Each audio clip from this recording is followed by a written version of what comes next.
A Comissão de Agricultura e Reforma Agrária do Senado tem a atribuição de opinar sobre todas as questões relacionadas à atividade do campo, como o direito agrário, a agricultura familiar, o uso e conservação do solo e a produção agropecuária. Nós estamos recebendo hoje no nosso programa o presidente da CRA, o senador Ivo Cassol, para fazer um balanço das atividades da comissão em 2018. Senador, muito obrigado pela presença aqui no nosso programa. Eu que agradeço a oportunidade, Ronaldo, e a todos os nossos telespectadores que nos assistem no Brasil lá fora, deixar nosso abraço, nossa gratidão aí por sempre ter ido à igreja, mesmo em casa, e nas suas orações colocado o nosso nome para que possamos ter saúde e paz. O restante a gente corre atrás. Exatamente. O senhor, no último biênio, presidiu a Comissão de Reforma Agrária e Agricultura. Nós queremos fazer um balanço. Um tema que nesses 2 últimos anos, senador, foi muito presente ali na comissão foi aquela operação chamada carne fraca, né? Que acabou envolvendo frigoríficos. A comissão ouviu o ministro Blairo Maggi. O senhor acha que aquilo ali trouxe muito prejuízo? Hoje já é uma questão resolvida, né? Houve até problemas com a exportação de carne do Brasil. Como é que o senhor avalia todo aquele problema? Olha, eu vejo com tristeza essa operação. Não é que não deve combater. Combater tem que combater a marginalidade, a criminalidade e a corrupção. Isso tem que combater. O que não pode ser generalizar. Porque em todo lugar onde é que tem um ser humano, ele é passivo de erro. E na Operação Carne Fraca se generalizou, se colocou como nós estivéssemos aqui no país produzindo carne de papel, o papelão e outros fatos. O resultado, isso deu um prejuízo para nós incalculável. Tu pode ver que várias unidades frigoríficas tiveram problema. A nossa salvação é que nós tinha a pessoa certa, o homem certo, no lugar certo, no momento que nós mais precisava, que era o ministro Blairo Maggi, senador e ministro.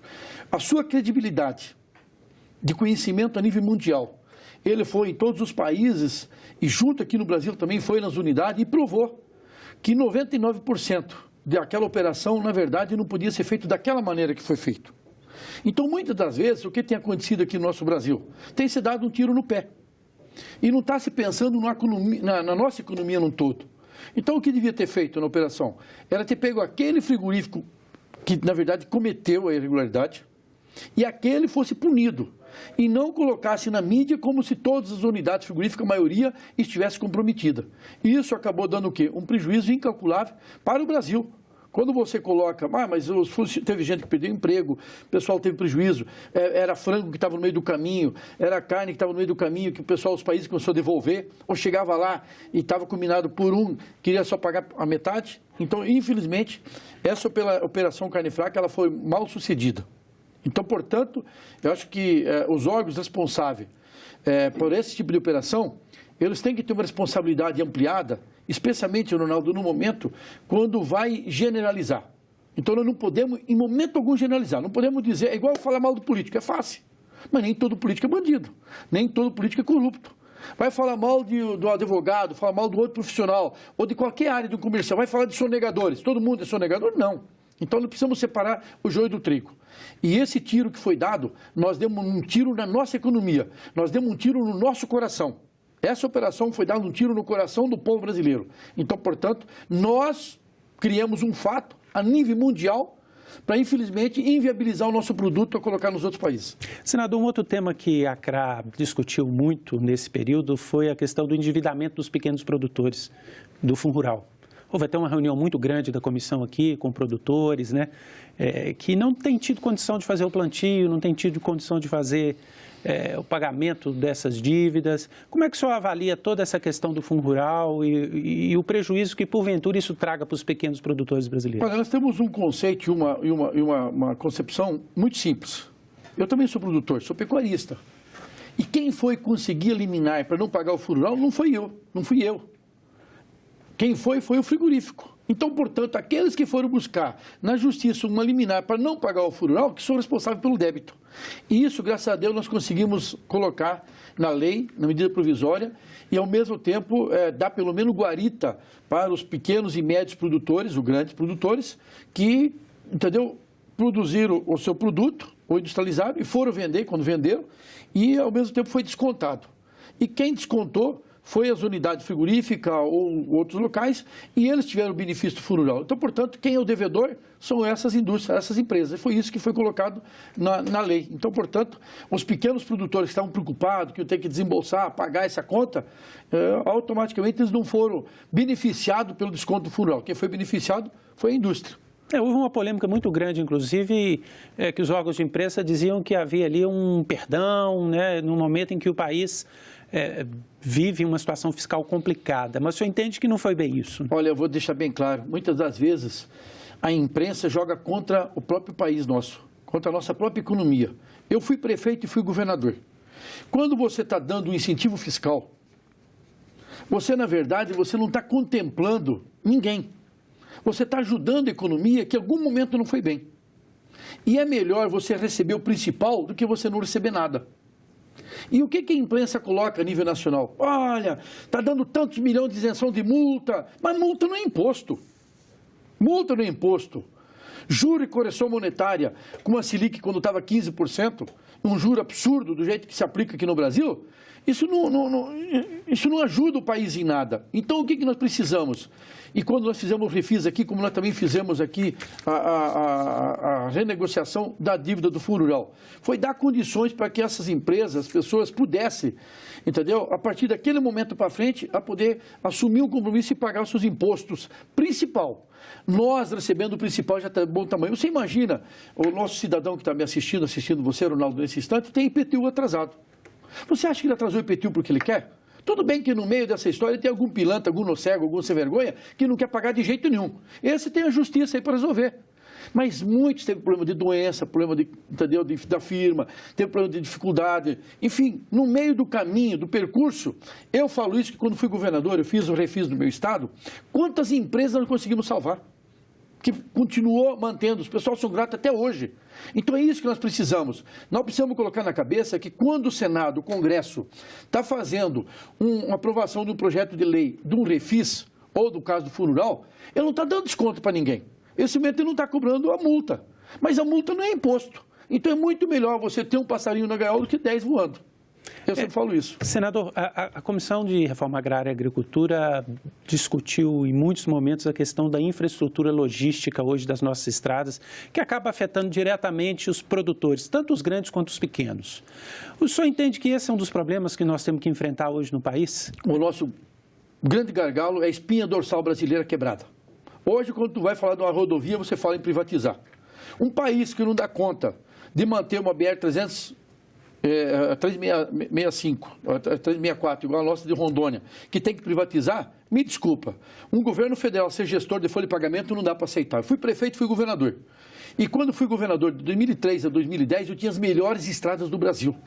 Eu fazia asfalto, cascalhava estrada, abria e fazia com recurso próprio. E quando você tem estrada de qualidade, você diminui custo.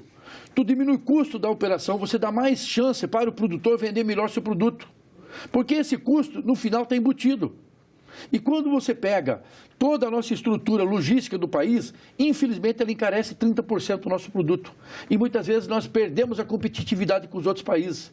Hoje, tu pega meu estado de Rondônia e está uma porcaria as estradas. Tudo acabada. Atoleiro para tudo quanto é lado. É produtor de soja e de milho e de arroz que não vai ter como escoar a sua produção. E o prejuízo vai estar na mão de quem produz. Então, se nós queremos um país melhor, nós não podemos abrir mão da nossa infraestrutura, entendeu? De estradas, principalmente estrada.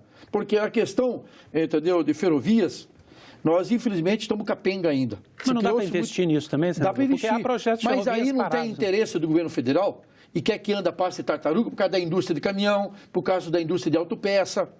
Porque o caminhão transportando rende muito mais. Então, a concepção e a visão dessas pessoas é muito lenta, muito devagar. Nós temos que aproveitar mais as nossas hidrovias, temos que aproveitar mais as nossas ferrovias. E, ao mesmo tempo, quando você tem estrada de qualidade, você leva o quê? Você leva alegria para o campo e traz felicidade para a cidade. Por quê? Porque você produz muito mais, tu agrega valor, você diminui custo, você tem, entendeu, na tua infraestrutura uma saúde melhor, porque quem está lá no campo precisa de uma saúde, precisa de uma educação. Então você está levando, entendeu, a riqueza, gerando o país inteiro. Mas infelizmente está aqui em Brasília. Aqui em Brasília, eu vou te dar um exemplo. Para você ir para o aeroporto tempos atrás, para você fazer a terceira pista naquela baixada aí no Eixão, para chegar no aeroporto, não podia porque tinha calango de um lado e tinha não sei o que do outro lado. Por questão ambiental. Então, por questão ambiental, para tudo. Nós temos um viaduto aqui em Brasília que caiu, que faz 2 anos que não conseguiram botar de pé. Tu imagina se o Japão fosse um Brasil tartaruga igual nós somos. Então, eu fui prefeito, fui governador. Eu não concordo com isso. Eu não admito isso. Isso aí é andar de ré. E as nossas estradas hoje estão assim, estão acabadas nos 4 cantos e todo lugar por aí. Nós temos lá na BR-364, nossa, em Rondônia, a ponte do Riozinho. A ponte do Riozinho, um pilar se movimentou, baixou, e faz 4 anos que nós avisamos o DINIT para tirar o pé do chão, tirar a bunda da cadeira e fazer aquilo. Não deram conta do recado, interditou agora, poucos dias atrás, começou a passar o movimento por dentro de Rolim de Moura, acabou com a estrada estadual, e agora, entendeu? Acabaram arrumando o pilar da ponte, está passando meia pista. Mas para que esperar em plena época de chuva, rio cheio, para tentar fazer uma meia sola numa ponte? Devia ter feito isso na seca. Então, infelizmente, a burocracia, o sistema ambiental, o governo em si não se entende entre si. Eu espero que o novo presidente Bolsonaro, primeira coisa que ele tem que fazer, os ministérios do governo federal têm que se entender entre si. Fui governador, e dentro da administração que eu fui para os 8 anos governador, os secretários meus, eles tinham que se entender entre si. Se não se entendesse, eu mandava o cara embora. Aqui no governo federal, o que acontece? Um atira para a direita, outro tira para a esquerda, outro tira para cima, cada um para um lado, e cada um como se fosse um país independente ou uma gestão diferenciada. E não é. É um conjunto de ações com um só propósito, fazer um país melhor. Uma das discussões da CRA tem a ver com a tecnologia no campo, o investimento em pesquisa, em tecnologia, seja para o grande produtor, para o pequeno. O senhor acha que nós estamos atrasados nisso aí? Esse seria um ponto de foco para o novo governo? Se você for comparar com outros países, com certeza nós estamos um pouco atrasados. E o que acontece hoje? Nós temos que agregar valor em cima da tecnologia, porque nós temos no campo aí uma produção extraordinária a nível mundial. Tanto que é o agronegócio que segurou, tanto na área pecuária como na agricultura, produção em alta escala. Se nós não agregar valor em cima disso e valorizar, nós vamos estar andando de ré. Então nós precisamos, já que nós estamos com estradas capenga, com os portos nossos, entendeu? Com um custo muito alto, custo Brasil. Então você precisa agregar, entendeu? Essa tecnologia no nosso sistema que possa baratear o produto e com isso sobrar mais dinheiro para quem produz. Essa luta nossa foi aqui no Senado e na Comissão da Agricultura. Falando em tecnologia, a comissão realizou inclusive audiências lá em Rondônia, no estado do senhor, para discutir a política cafeeira ali. Né? Rondônia tem se destacado na produção de café. Esse crescimento desse tipo de produção em Rondônia, uma cultura que não era tradicional lá, tem a ver com investimento também, com investimento. A Embrapa teve uma atuação muito importante ali, né? Olha, eu vou te dizer, a Embrapa ajudou no passado. Infelizmente, nos últimos anos, a Embrapa, tanto no governo do PT quanto no governo atual, faltou investimentos. Tá? Mas nós, por exemplo, quando eu assumi o governo em 2003, nós produzimos 900 mil litros de leite por dia. Quando entreguei o governo, estava produzindo 3 milhões de litros de leite por dia. Por quê? Nós levamos o projeto Inseminar para o homem do campo. Melhoramos geneticamente os nossos animais. Da mesma maneira, nós tínhamos café no passado, que era quantidade. Os agricultores, quem foi para Rondônia integrar a Amazônia para não entregar, o que fez, Ronaldo? Eles plantavam quantidade. E essa maneira de pensamento do passado já foi. Tu não tem que trabalhar com quantidade, tu tem que trabalhar com qualidade. É no espaço pequeno produzindo muito. E aí teve o Café Cronal, que foi desenvolvido no Espírito Santo. Na minha gestão como governador, eu coloquei o pessoal nosso de Emater e levou agricultores para o Espírito Santo, fizeram o curso, treinamento e voltaram para Rondônia e aplicaram essa técnica em Rondônia. E hoje nós temos produção lá de agricultor que produz 400 sacas de café no aquele. Quer dizer, para você ter, o ministro Blairo Maggi foi lá, participou na cidade de Alta Floresta, um dia de campo, para demonstrar a produção cafeira do estado de Rondônia. E isso, o que acaba trazendo? Acaba trazendo de volta o agricultor para o campo. Porque no passado, quando houve o assentamento, o agricultor estava no campo, os filhos cresceram e foram para a cidade, trabalhando no salário mínimo dentro da cidade. E o agricultor começou a produzir só gado e leite no campo. Com a volta do Café Cronal, ele fez o quê? Está começando a levar seus filhos de volta, que se formaram agrônimo, técnico agrícola, e voltando para o campo e estão plantando 1, 2, 3 alqueires de café e o Café Cronal. Quer dizer, isso aconteceu o quê? Aconteceu a volta para o campo, agregando mais valor e aumentando a produtividade. com isso tendo um lucro muito maior. Então é muito melhor o filho do agricultor, ou o genro do agricultor, a nora do agricultor, ser um proprietário, pequeno empresário, lá no sítio, do que ser um empregado na cidade ganhando salário mínimo. Pode ganhar até 5, 10 mil reais por mês sendo um produtor onde planta 3, 4 alqueires de café. Então isso melhorou muito para o estado de Rondônia. Infelizmente, o governo que passou os últimos 8 anos no meu estado não fez nada. Acabou com todos os programas que tinha. Era o projeto Inseminar, passou 8 anos depois que saí, não aumentou nada a bacia leiteira. Se você pega na parte do café, foi por iniciativa e criatividade dos agricultores, porque também não teve apoio também do governo do estado. Tinha hora máquina, também não teve mais apoio. Teve distribuição de semente, milho, feijão e arroz, não teve mais apoio. Então, a partir do momento que você deixa de dar apoio para quem produz com dificuldade lá na ponta, você deixa de trazer riqueza para a cidade. Porque tudo que ele produz, ele vende na cidade. E quando ele vende na cidade, ele faz o quê? Ele gasta na cidade, ele consome na cidade. E aí que tem agregação de valor e aumenta o imposto para o seu município, para o seu estado e para o Brasil. O senhor, como presidente da ACRA, qual a avaliação o senhor faz do atual estágio da reforma agrária no país? Mas ainda há muita atenção, não há, sobretudo na região norte que o senhor representa e que... Vou ser muito verdadeiro. O PT ficou 20 anos na oposição discutindo reforma agrária no Brasil, que eles eram o paladino da moralidade, era o santinho que iam sentar todo mundo. Assumiram o governo em 2003 e se lambuzaram tudinho. Ficaram aí 14 anos, todos esses governos para trás não tiveram competência de fazer a reforma agrária. Assentaram alguma meia dúzia de família. No meu estado, muitos dos problemas agrários quem teve que resolver fui eu.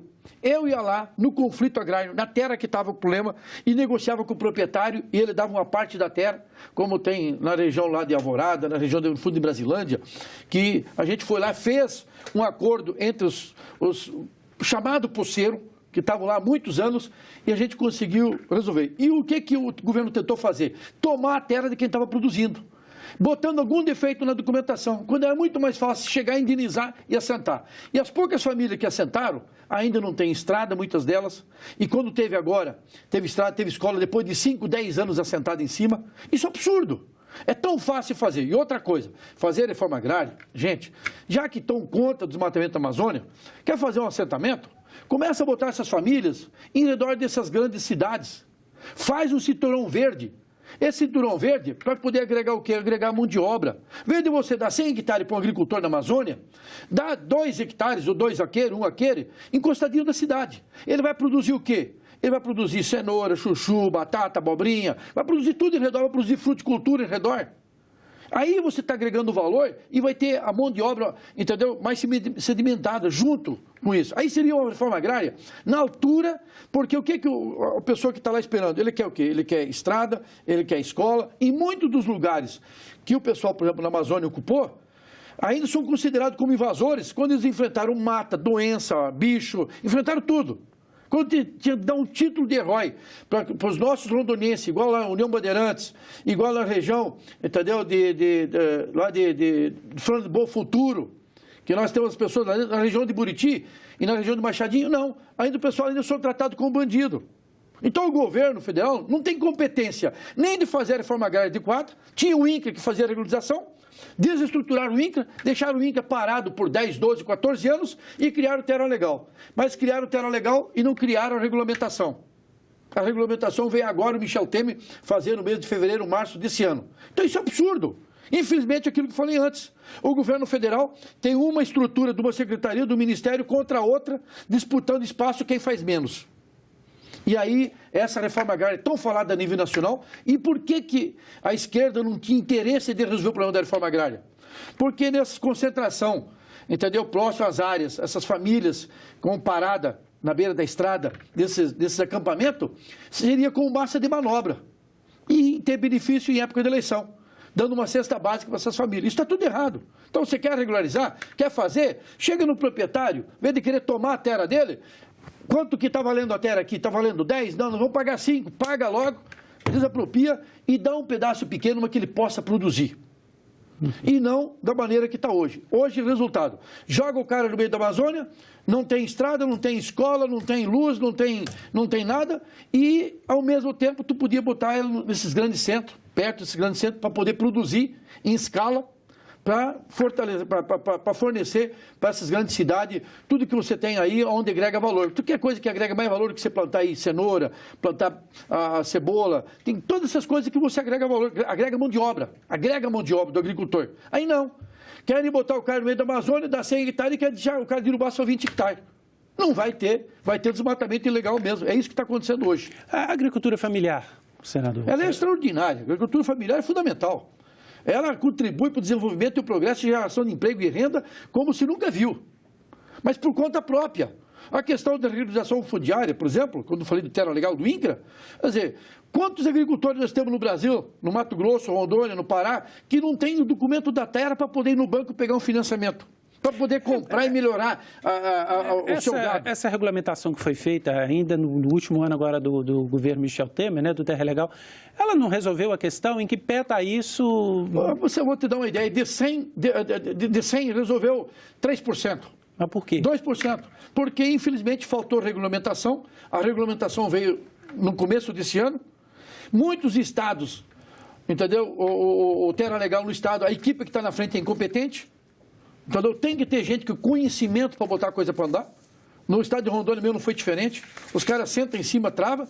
E muita gente, o que está acontecendo hoje no poder público? Essa é a verdade.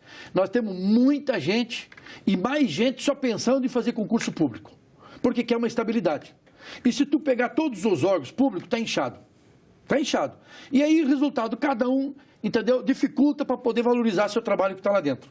Quando, na verdade, nós estamos no mundo moderno, está globalizado, estamos no mundo digital, informatizado, com mídia social a todo instante, então é o resultado. Mas tu vai ver o sistema público, hoje os municípios estão tudo quebrado, o estado está quebrado, excesso de gente em tudo quanto é lugar, tem muito direito, e aí você vai ver, tem pouco compromisso, pouca obrigação. Então, esse conceito nós temos que começar a mudar. Ou muda-se isso, ou a estrutura de município, de estado e governo federal não aguenta. Vai chegar um ponto que ninguém vai aguentar mais. Então, nós precisamos fazer o quê? Enxugar. Enxugar de que maneira? Entendeu? Produzindo mais, sem precisar contratar mais gente. E hoje é o contrário. Qualquer coisa que tem que botar mais gente, botar mais gente. Em muitos lugares tem sobrando gente e em outros lugares está faltando. O senhor tem debatido muito na comissão a questão da política pesqueira também, né? Com o fim do Ministério da Pesca, a Secretaria de Pesca não tem trabalhado de forma muito ágil essa questão das licenças, né, do transporte do peixe. Como é que o senhor avalia essa área hoje? Quando eu fui prefeito em 97, fiz o primeiro convênio com a Suframa. E fiz 100 tanques de peixe de 40 por 50. Resultado, depois quando virei governador, eu levei o projeto a nível de estado. Hoje o estado de Rondônia é um dos maiores produtores de peixe em cativeiro do Brasil. E peixe de qualidade. É o pirarucu, é o tambaqui. E aí o que aconteceu? O pessoal que estava produzindo peixe não tinha licença para poder vender, para poder comercializar. A exemplo aconteceu com a minha irmã. E eu fui aqui no Ministério, bom, o Ministério, Secretaria, é de quem? Quem manda, quem não manda, quem sai, quem não sai, quem fica, quem não fica. E desculpe a pressão, parecia uma bola de ping-pong. Um jogando para cá, o outro jogando para lá e todo mundo querendo espaço. Então, o que precisa ter no governo federal? É menos ministério, menos secretaria e mais gente que produz e que trabalha e que faz a coisa acontecer. Se o governo federal não dá conta, não dá no couro, para emitir uma licença, então que passe para o município, que passe para o estado.